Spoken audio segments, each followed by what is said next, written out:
arkadaşlar, dördüncü ve son videodan hepinize selamlar. Eğer ki yoğun bir talep gelirse 5. içeriği de çekebilirim. Bugün konumuz ne? Taksi içerisinde güvenilirlik, güvenlik unsurları ve kazanç dağılımı ile alakalı bir içerik hazırlayacağım. Yalnız videoya geçmeden önce her zamanki gibi ne yapıyoruz? Like atıp abone olmayı lütfen unutmuyoruz. Ayrıca şunları da bahsetmek istiyorum. Birinci, ikinci ve üçüncü videoda bahsettiklerim harfiyen uyguladınız. Ve diyorsunuz ki ben işte bir araç alayım, bir plaka alayım ya da şoför olarak bu işte çalışayım isterseniz ve bir imkan bulamıyorsanız, benim daha önce sizlere bahsettiğim gibi diğer videolarda böyle bir iletişim kaynağım var. Benim işte daha bugün kısmetse bana ulaşan takipçilerinden bir tanesi bir araba satın aldık ve plaka sahibinden, üstüne basa basa söylüyorum, plaka sahibinden bir plaka bulduk ona. Anlaşma oldu. Yarın kısmet olursa bir anlaşma yani artık kağıt üzerinde yapılacak. Ya bu gibi durumlar için de bana ulaşabilirsiniz. Gerek araba almak için bana ulaşabilirsiniz. Bununla alakalı benim güvenilir dostlarım var diyeyim size. Bununla alakalı şurada yazan 0534 369 02 51 numaralı telefondan, sadece WhatsApp hattı olarak kullandığım bu telefondan bana WhatsApp üzerinden ulaşabilirsiniz. Ben olmasam da bizim ekipten birileri mutlaka size cevap verecektir ve bu konuyla alakalı sizlere destek olmak istiyorum arkadaşlar. Şimdi gelelim konumuza. Şimdi arkadaşlar, belediyenin çıkarmış olduğu, eskiden gasplar, işte hırsızlıklar, çift kapılar vesaire çok oluyordu. Yine oluyor ama ne kadar uyanık olursan o kadar minimuma düşürüyorsun. Şimdi belediyenin e-taksi diye bir uygulaması çıktı. Bundan ne kadar zaman önce diyeyim size. İşte sanırım 2 yıl falan oldu. 2 ya da 3 yıl oldu. Ve bu e-taksi uygulamasının üzerinden biz bir düşünün ki tablet var aracınızda. Bu tablet üzerinden biz internet üzerinden yolcu alıyoruz. Bunun haricinde belediyenin takmış olduğu bir güvenlik kamerası var. Şu an benim bu çalıştığım arabada yok. Bunun için pandemi sürecinde durdurmuşlardı. Şimdi tekrar yeniden açtılar bu takma olayını. Ücretsiz takıyor çünkü bunu belediye. Bu arabada henüz yok. Bununla alakalı randevu alıp gidip bağlatmamız gerekiyor. Şimdi bu e-taksi ne işe yarar? Biz bu e-taksi tabletinden, internet üzerinden müşteri alıyoruz. Bu bir. İkincisi, bir güvenlik kamerası var aracın içerisinde. 7 gün boyunca kayıt alan, yani 7 gün 24 saat boyunca kayıt alan bir sistemleri var. 8. günü kaydını ilk günün üzerine yapıyor. Yani birinci günü siliyor, 8. günü kaydediyor. Öyle bir sistemleri var. Ayrıyetten hemen direksiyonun sol tarafına bir panik butonu yerleştiriyorlar, tamam mı? Bu panik butonu acil bir durum olduğunda, yani başına bir şey geldiğinde ya da şüphelendiğinde sen bu butona basıyorsun ve daha önce benim başıma gelmişti. O yüzden biliyorum yani. İlgilenmezler falan sanıyordum ama ilgilendiler. Bastım panik butonuna ve panik butonuna bastıktan sonra yolcular indikten sonra beni aradı. Belediye 153'ten aradılar. Dedik kardeşim, kameradan ben seni takip ediyordum. Eğer bir durum olmuş olsaydı yani takip ediyormuş, canlı olarak da izleyebiliyor. Bir durum olmuş olsaydı direkt ekipleri yönlenecektik, yani polise haber verecektik dedi. Herhangi bir sorun olmamıştı ama ben şüphelenmiştim. Biraz da zaten zorlu bir müşteriydi. Her neyse bu durumu minimuma gerçekten indirdi. Bu güvenlik kamerası olayı, kameranın olması bile, aracında kameranın olması bile bir caydırıcılık oldu. Efendime söyleyeyim, güvenlik unsurunun yanı sıra şöyle bir şey var. Şimdi kazanç dengesinden bahsedeyim. Arkadaşlar, bu işin, eğer yapmak istiyorum diyorsanız, bu işin karlı olan kısmı kışın gündüz kısmıdır. Gündüz şoförü olan, yani gece 3'te arabayı alıp da öğlen 3'te teslim eden, yazın da öğlen 3'te arabayı alıp da gece 3'te teslim eden vardiyalar karlıdır. Çünkü ben gececiyim.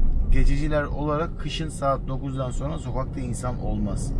Soğuktur. Millet evine gider.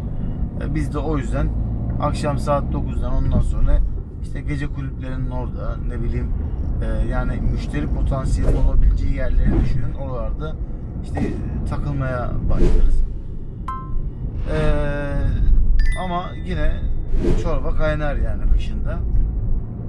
Bunun haricinde sorduğunuz sorulara cevap vermek istiyorum. Hemen o bölümde açayım. Demiş ki Yavuz Çelebi, Ali abi bayramı mübarek olsun. Teşekkür ederim kardeşim. SRC belgesi şart değil mi? Yeni müracaat edeceğim inşallah demiş. İnşallah etmişsindir. Hayırlı uğurlu olsun.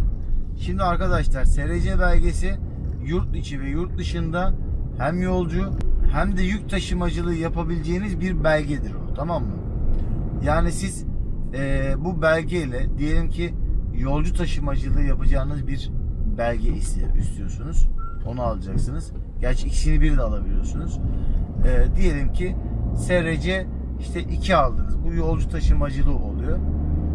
SRC 4'te yük taşımacılığı oluyor. İşte 1 uluslararası yolcu taşımacılığı, 3'te uluslararası yük taşımacılığı. Yanlış hatırlamıyorsam böyleydi. Ve şimdi SRC belgesi yolcu taşımacılığı yapmak için evet lazım. Ancak belediyeden şoför kartı almak için SRC belgesi lazım değil. Yani bu SRC belgesi size belediye sormayacak. Size trafik polisi soracaktır. Ama İstanbul'da ben henüz bana SRC belgemi soran kimse, hiç polis olmadı. Ama ben de var yani.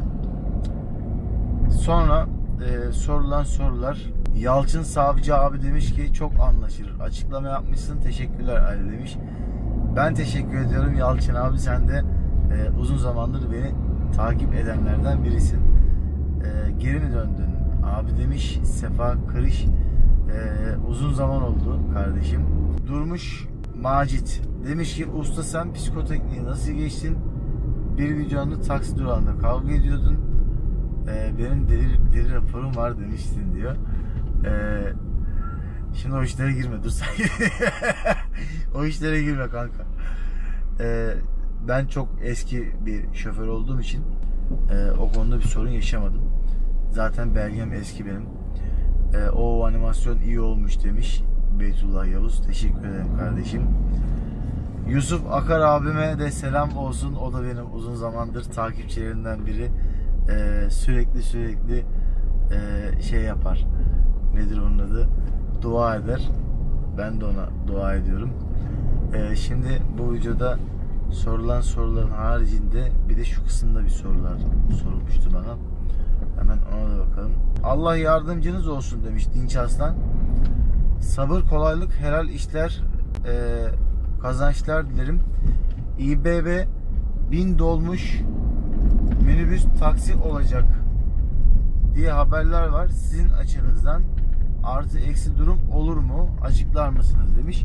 Şimdi arkadaşlar 1000 taksinin çıkması bizi tabii ki pastadan, yani sonuçta bir pasta düşünün. Bir pastadan 18.000 tane taksinin nasiplenmesi ayrı, 19.000 tane taksinin nasiplenmesi ayrı olur. Yani plakanın değerini de düşürebilir. Ama çok fazla etkileyeceğini sanmıyorum. Çünkü Yazın etkilemez ama kışın bilemem. Kışın etkileyebilir. Taksi şoförleri, dolmuş şoförleri genellikle uyuşturucu bağımlısıdır. Siz hayatınızda sigara bile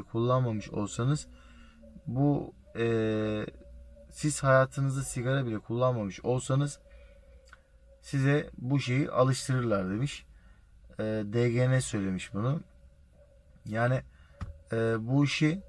bu tip maddeleri ben öyle insanlar biliyorum ki adam doktor. Doktor olmasına rağmen kullanıyor. Bunun mesleklerle bir alakası yok. Bu farklı bir olay yani. Bunu meslekle bağdaştırmıyorum o yüzden. Evet, giderlerden bahsetmiş. Bak güzel. Çok güzel. Emirhan 34 diyor ki giderleri, kazanç vergilerini, olası kazalarda araç masrafları, sigorta muhabbetlerini atlayıp kolay göstermeyelim bu işi diyor. İş var derken kaç saat çalıştığını, neler çektiğini ve nasıl o miktarlara ulaştığını anlatmayı atlama demiş. Hayırlı işlerin olsun demiş. Emirhan 34. Teşekkür ederim. Bak çok güzel soru sordu. Bu konu benim aklıma gelmemişti. Şimdi önce giderlerden bahsedeyim. Şimdi arkadaşlar yıllık olarak aracınızın zorunlu trafik sigortası var. Normal her araçta olduğu gibi. Tabii ki bu ticari taksitte de var. Yalnız ticari taksi sürekli trafikte olduğu için bunun maliyeti biraz yüksek. Yani normal hususi araba gibi işte 8-9 TL'ye yapamazsınız.